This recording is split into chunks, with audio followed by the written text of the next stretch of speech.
Einen Abend wünsche ich und herzlich willkommen. Ich freue mich, dass wir wieder miteinander Gedächtnismahl unseres Herrn feiern dürfen. Im Namen des Vaters und des Sohnes und des Heiligen Geistes. Amen. Die Gnade unseres Herrn Jesus Christus, die Liebe Gottes des Vaters, die Gemeinschaft des Heiligen Geistes sei mit und mit deinem Geiste.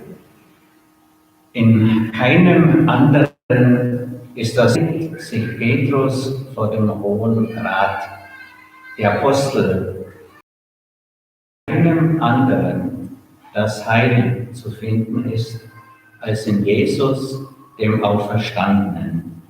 Ihm dürfen wir jetzt in dieser Feier wieder begegnen. Herr Jesus Christus, du bist nicht im Tod geblieben. Am 3. Tag bist du auferstanden. Herr, erbarme dich. Herr, erbarme dich. In dir finden wir das Heil, in keinem anderen sonst. Christus, erbarme dich. Christus, erbarme dich. In dir sind wir erlöst vom ewigen Tod, berufen, Bürger deines Reiches zu sein. Herr, erbarme dich. Herr, erbarme dich. Der allmächtige Gott, erbarme sich unser, erlasse uns die Sünde nach und führe uns zum ewigen Leben. Amen. Der für uns hat getan. Halleluja. O mache unser Herz bereit, damit von Sünden wir befreit. Wir mögen singen alle Zeit. Halleluja, Halleluja, Halleluja. Lasst uns beten. Während sie zum Volk redeten, traten die Priester, der Tempelhauptmann und die Sadduzäer zu ihnen. Sie waren aufgebracht, weil die Apostel das Volk lehrten und in Jesus die Auferstehung von den Toten verkündeten. Sie nahmen sie fest und hielten sie bis zum nächsten Morgen in Haft. Es war nämlich schon Abend. Viele aber, die das Wort gehört hatten, wurden gläubig. Und die Zahl der Männer stieg auf etwa 5000. Am anderen Morgen versammelten sich ihre Führer sowie die Ältesten und die Schriftgelehrten in Jerusalem, dazu Hannas, der Hohepriester, Kaiaphas, Johannes, Alexander und alle, die aus dem Geschlecht der Hohepriester stammten. Sie stellten die beiden in die Mitte und fragten sie: Mit welcher Kraft oder in wessen Namen habt ihr das getan? Da sagte Petrus zu ihnen, erfüllt vom Heiligen Geist: Ihr Führer des Volkes und ihr Ältesten, wenn wir heute wegen einer guten Tat an einem kranken Menschen darüber vernommen werden, durch wen er geheilt worden ist, so sollt ihr alle und das ganze Volk Israel wissen, im Namen Jesu Christi, des Nazareas, den ihr gekreuzigt habt und den Gott von den Toten auferweckt hat. Durch ihn steht dieser Mann gesund vor euch. Er, Jesus, ist der Stein, der von euch Bauleuten verworfen wurde, der aber zum Eckstein geworden ist. Und in keinem anderen ist das Heil zu finden. Denn es ist uns Menschen kein anderer Name unter dem Himmel gegeben, durch den wir gerettet werden sollen. Wort des lebendigen Gottes. Dank sei Gott. 326.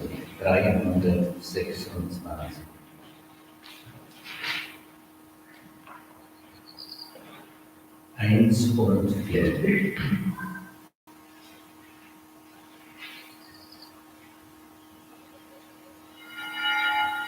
Wir wollen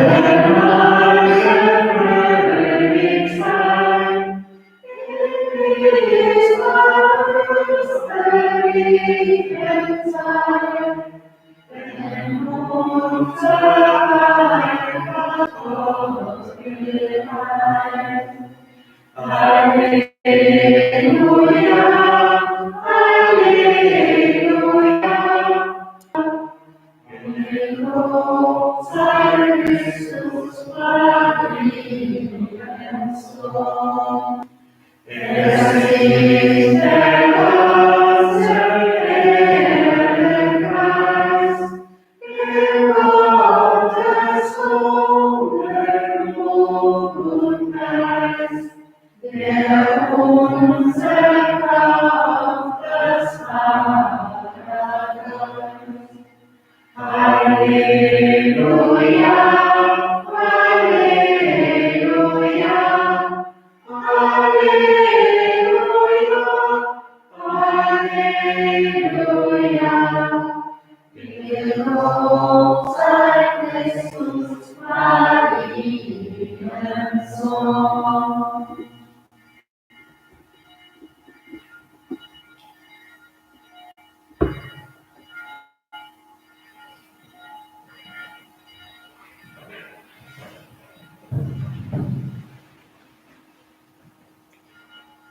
Der Herr sei mit euch. Und mit deinem Geiste. Aus dem heiligen Evangelium nach Johannes. Ehre sei dir, o Herr.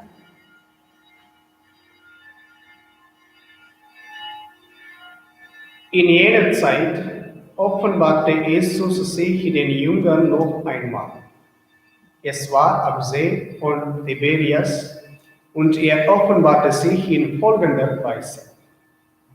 Simon Petrus, Thomas, genannt Didymus, Zwilling, Nathanael aus Kana in Galiläa, die Söhne des Zebedäus und 2 andere von seinen Jüngern waren zusammen. Simon Petrus sagte zu ihnen, ich gehe fischen. Sie sagten zu ihm, wir kommen auch mit. Sie gingen hinaus und stiegen in das Boot. Aber in dieser Nacht fingen sie nichts. Als es schon Morgen wurde, stand Jesus am Ufer. Doch die Jünger wussten nicht, dass es Jesus war. Jesus sagte zu ihnen, meine Kinder, habt ihr nicht etwas zum Essen? Sie antworteten ihm, nein. Er aber sagte zu ihnen, werft das Netz auf der rechten Seite des Bootes aus, und ihr werdet etwas fangen. Sie warfen das Netz aus und konnten es nicht wieder einholen, so voller Fische war es. Da sagte der Jünger, den Jesus liebte, zu Petrus, es ist der Herr. Als Simon Petrus hörte, dass es der Herr sei, gürtete er sich das Opfergewand um, weil er nackt war, und sprang in den See.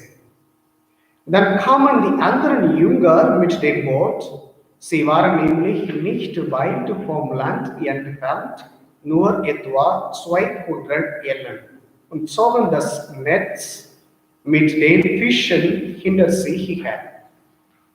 Als sie an Land gingen, sahen sie am Boden ein Kohlenfeuer und darauf Fisch und Brot. Jesus sagte zu ihnen, bringt von den Fischen, die ihr gerade angefangen habt. Da ging Simon Petrus und zog das Netz an Land. Es war mit 153 großen Fischen gefüllt, und obwohl es so viele waren, zerriss das Netz nicht. Jesus sagte zu ihnen, kommt her und isst. Keiner von den Jüngern wagte ihn zu fragen, wer bist du? Denn sie wussten, dass es der Herr war. Jesus trat heran, nahm das Brot und gab es ihnen, ebenso den Fisch. Dies war schon das dritte Mal, dass Jesus sich den Jüngern offenbarte, seit er von den Toten auferstanden war. Evangelium unseres Herrn Jesus Christus. Lob sei dir, Christus.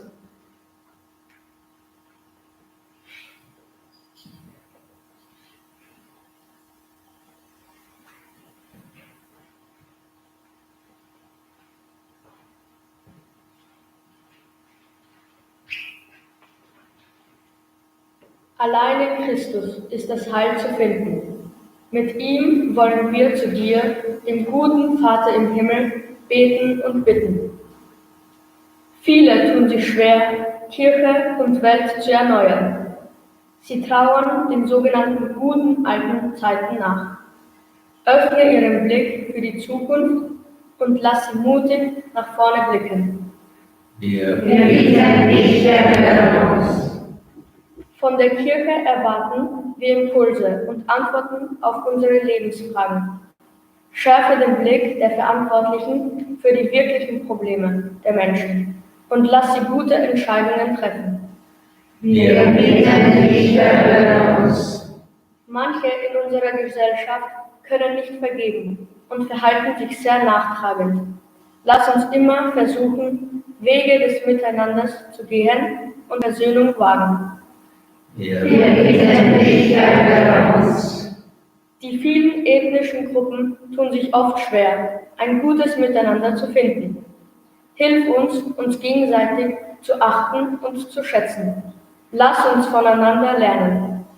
Wir bitten dich, erhöre uns. Guter Gott, Jesus Christus ist der Eckstein, den die Bauleute verwarfen. Aber nur in ihm finden wir das Heil. Ihm und dir sei Lob und Ehre in Ewigkeit. Amen. Amen.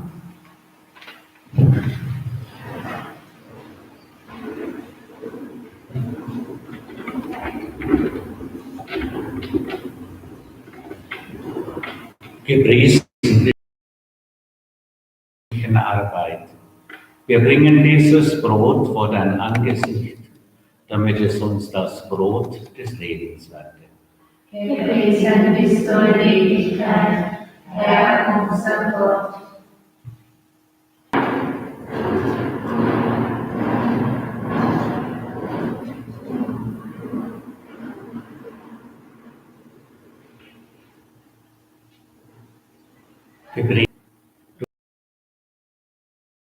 Die Frucht des Weinstocks und der menschlichen Arbeit. Wir bringen diesen Kelch vor dein Angesicht, damit er uns der Kelch des Heiles werde. Gepriesen bist du in Ewigkeit, Herr unser Gott. Herr, wir kommen zu dir und wir bitten, gib, dass diese Feier dir gefalle. Herr, wasche ab unsere Schuld, von unserer Sünde mache uns rein.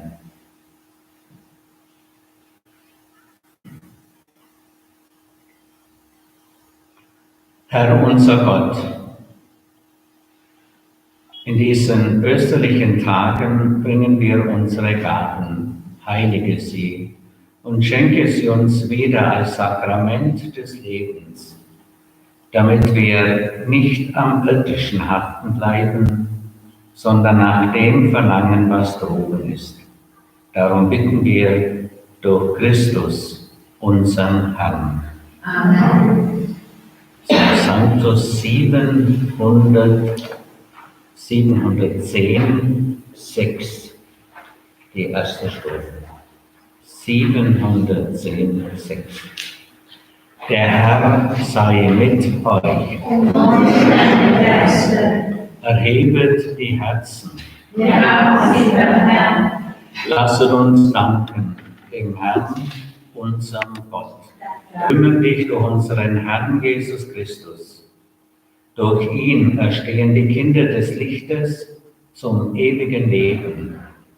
Durch ihn wird uns das Tor des himmlischen Reiches geöffnet. Denn unser Tod ist durch seinen Tod überwunden. In seiner Auferstehung ist das Leben für alle erstanden. Durch ihn preisen wir dich in österlicher Freude und stimmen mit ein in das Lob deiner Herrlichkeit. Singt heilig, heilig, heilig, ist unser Herr. Singt mit den Engeln heilig, ist unser Gott im Himmel und auf Erden soll deine Herrlichkeit geoffnet diese Quellen, jetzt und in Ewigkeit. Jetzt und in Ewigkeit.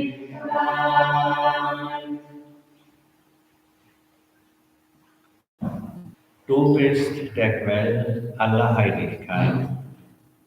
Darum kommen wir vor dein Gesicht und feiern in Gemeinschaft mit der ganzen Kirche die Auferstehung unseres Herrn Jesus Christus.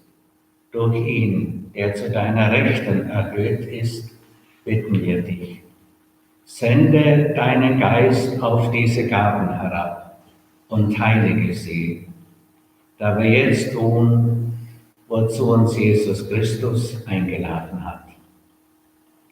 Denn am Abend, an dem er ausgeliefert wurde und er sich dem Leiden unterwarf, nahm er das Brot und sagte Dank, brach es, reichte es seinen Jüngern und sprach, nehmt und esst alle davon.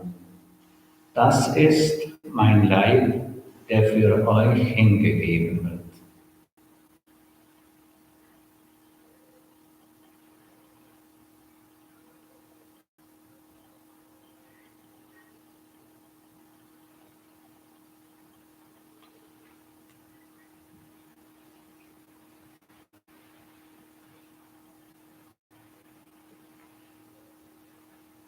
Ebenso nahm er nach dem Mahl den Kelch, dankte wiederum, reichte auch ihn seinen Jüngern und sprach, nehmt und trinkt alle daraus.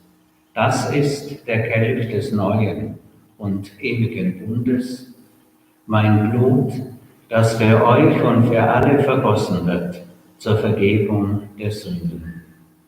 Tut dies zu meinem Gedächtnis.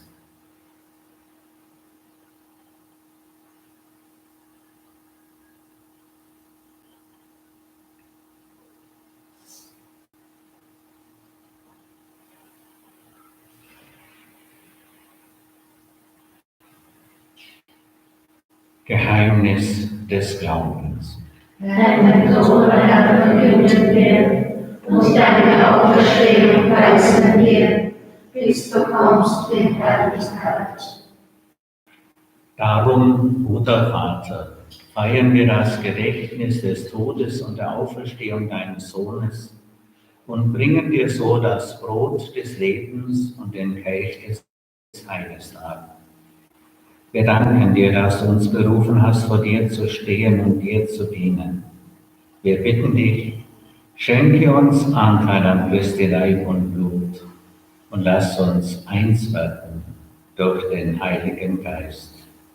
Erde und befohlene dein Wort in der Liebe, vereint mit unserem Papst Franziskus, unserem Bischof Christoph und allen Bischöfen, unseren Priestern, Diakonen, alle Ordensleuten und mit allen, die zum Dienst in der Kirche bestimmt sind. Gedenke unserer Brüder und Schwestern, die entschlafen sind in der Hoffnung, dass sie auferstehen. Nimm sie und alle, die in der Gnade aus dieser Welt geschieden sind, in dein Reich auf, wo sie dich schauen von Angesicht zu Angesicht. Vater, lass uns allen einmal das ewige Leben verthronen. Mit dem heiligen Anton Maria, dem heiligen Benedikt und der heiligen Anna und mit allen, die bei dir Gnade gefunden haben von Anbeginn der Welt, dass wir dich loben und preisen durch deinen Sohn Jesus Christus.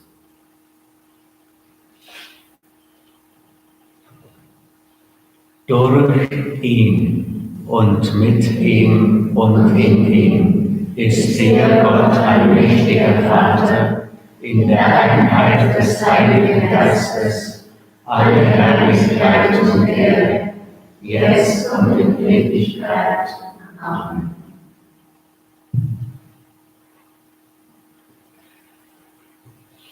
Der gute Vater im Himmel verbindet uns.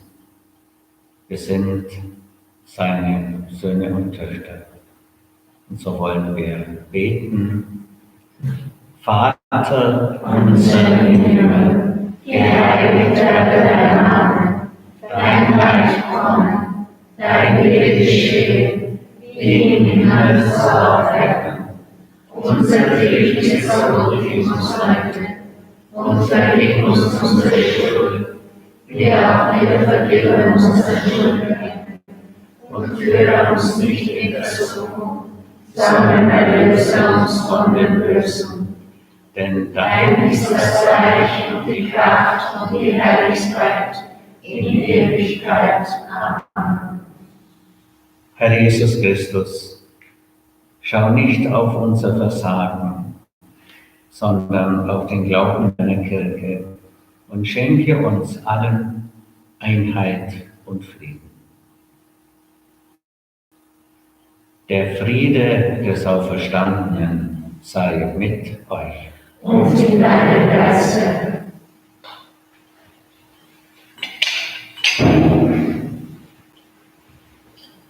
Lamm Gottes, Nimmst die Sünde der Welt, erbarme dich unser. Lamm Gottes, du nimmst hinweg die Sünde der Welt, erbarme dich unser. Lamm Gottes, du nimmst hinweg die Sünde der Welt, gib uns deinen Frieden. seht Christus, den auferstandenen Herrn, in unserer Mitte. Herr, ich bin nicht würdig, dass du eingehst unter mein Dach, aber sprich nur dein Wort, so wird meine Seele gesund. Selig, die zum Hochzeitsmahl des Lammes geladen sind.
336. Jesus lebt, mit ihm auch ich. 336.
Lasst uns beten. Gütiger Gott, bewahre dem Volk der Erlösten deine Liebe und Treue. Das Leiden deines Sohnes hat uns gerettet. Seine Auferstehung erhalte uns in der Freude. Darum bitten wir durch ihn Christus, unseren Herrn. Amen. Jesuratsch und ich, wir danken für die Mitfeier. Wir wünschen einen guten Abend. Wir wünschen uns allen die Freude des Auferstandenen. Der Herr sei mit euch.